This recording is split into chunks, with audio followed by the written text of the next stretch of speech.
ऐसी बातें हो रही थी तो मुझे याद आया कि जब मैं भी बहुत दूर चली जाऊंगी शादी करके तो आप मिस करेंगी मुझे। ऐसा भी हो सकता है कि तुम्हें दूर जाना ही ना पड़े।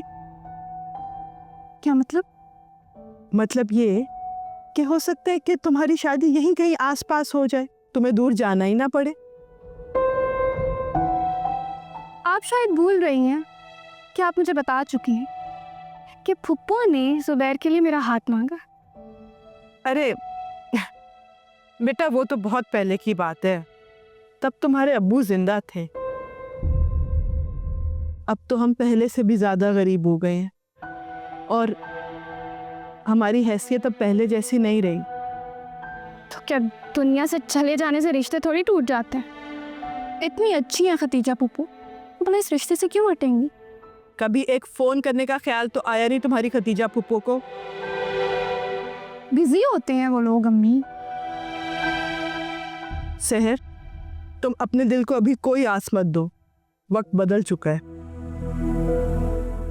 क्या बात हुई? अच्छा भाई, तालीम तो मुकम्मल हो लेने दो, फिर बात भी कर लूंगी।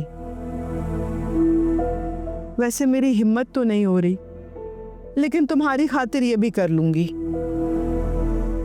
कुछ भी नहीं होगा अम्मी, आप ऐसे ही फिक्र कर रही हैं, अब अच्छा होगा।